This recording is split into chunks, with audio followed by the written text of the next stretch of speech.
Hey everyone, and welcome to Top Think. Today we're going to learn about 5 conversation starters that work every time. Now, let's begin. Number 1. What do you think?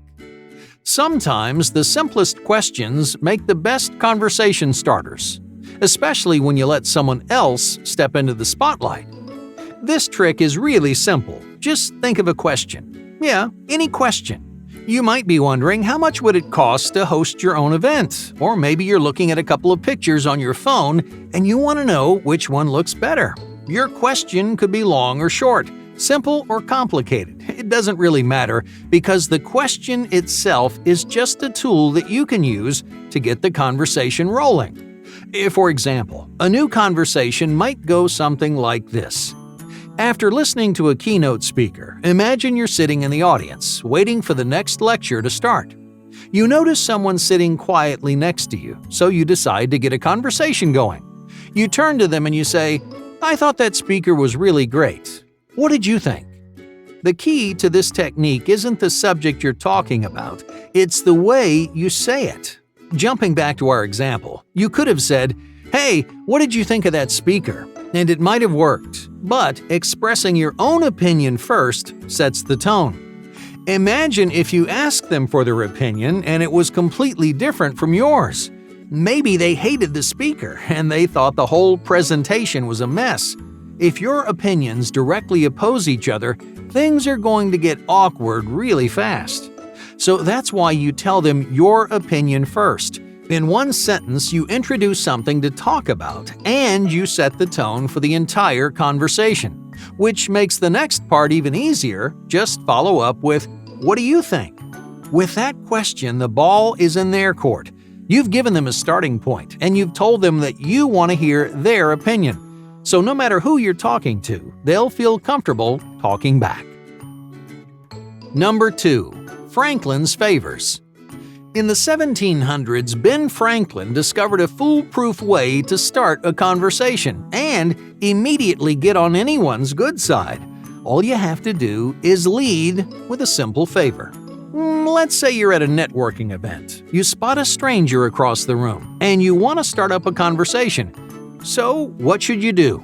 You could shake their hand and introduce yourself, but that doesn't feel right. It feels like you're just popping up out of nowhere. What you need is an excuse, a reason to justify starting that conversation. And a small favor can be the perfect pretext. Just walk up and ask for something quick and easy. Ask them to take a picture of you, or if they know the time. These favors take only a few seconds, but they completely change the dynamic of your relationship. Because you're not just two strangers anymore. A small favor creates a sort of personal bond. Once you've gone out of your way to help someone, you've invested in them. They matter more to you, and you care about what they think. Now, all this sounds like a good idea in theory, but how do we know that asking for a small favor actually works? Well, a famous study from the 1960s put this technique to the test. In that study, college students participated in a competition where they could win money. But after being handed their winnings, one of 3 things happened. 1/3 of the students took their winnings home. Another third were asked to donate their winnings to the psychology department because their funds were running low. And the final third was approached by one of the researchers. The researcher asked the students to return their money to him because he'd been paying participants out of his own pocket. In other words, he asked them for a personal favor. So which group do you think liked that researcher the most? You would think group number 1 because they walked out with the most money, but the answer is actually group 3, the group that returned their winnings directly to the researcher. After doing him a small favor, their opinions of that researcher went way up. But why is that? Why do we like people more after doing something nice for them? The truth is, we like people more because we did something nice for them. Thanks to a psychological phenomenon called cognitive dissonance, we want our thoughts and actions to line up. For example, if you punch someone, your brain reasons that you're angry with them.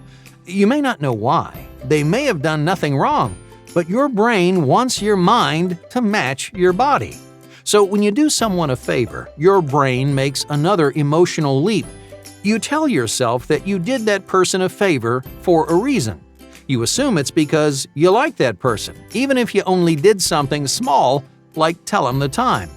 Ben Franklin used the same technique to turn strangers and enemies into lifelong friends. So if you want to start up a conversation, don't be afraid to lead with a favor. Number 3. Lead with a compliment. Favors aren't the only way to get on someone's good side. If you want to start a conversation and make a new friend while you're at it, try leading with a compliment. Tell someone that you like their shirt or compliment their haircut. These genuine surface-level compliments will start any conversation on a high note because it instantly changes the mood. After receiving a compliment, people are subconsciously warmer, friendlier, and more receptive to new things. It brightens up their day because a compliment makes them feel recognized and appreciated. It gives them a nice boost of self-esteem, which also makes them more confident from the get-go. But there's one really important thing to remember. You have to mean it.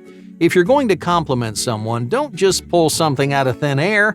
Don't pick the first arbitrary thing you see, because those compliments feel shallow. Even though you're saying something nice, it doesn't leave a lasting impact on anyone.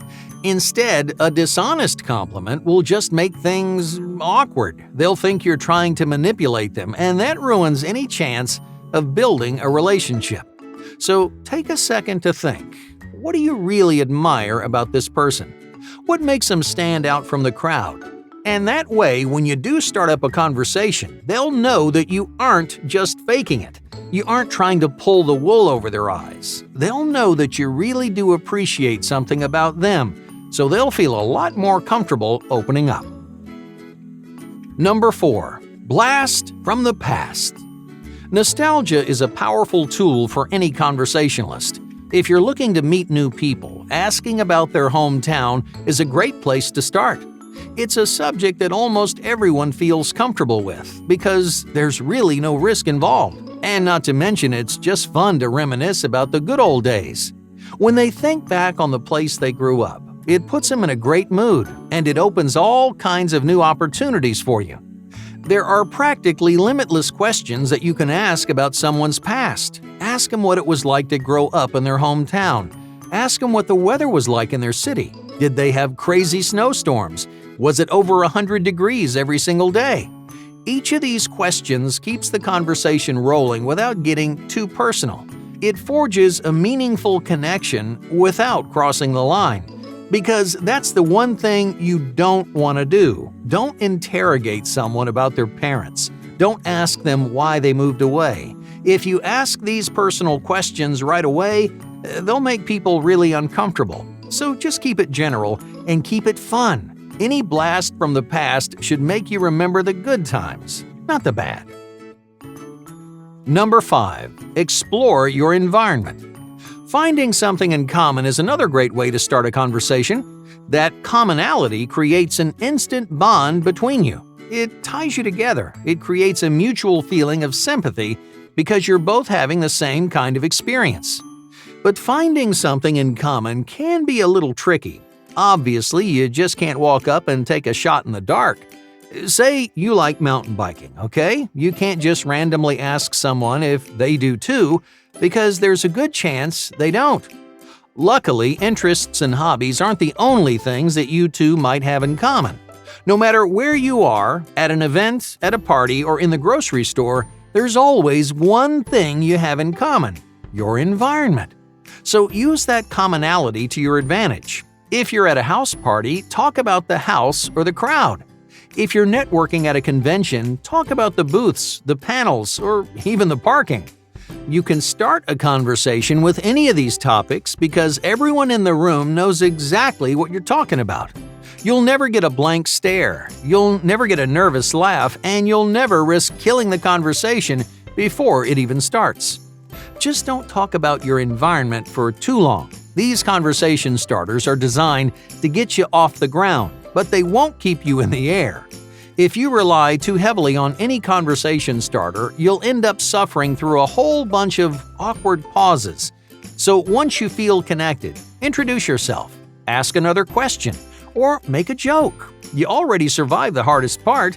Now it's time to take that conversation to the next level. Hey, thank you for watching Top Think, and be sure to subscribe because more incredible content is on the way.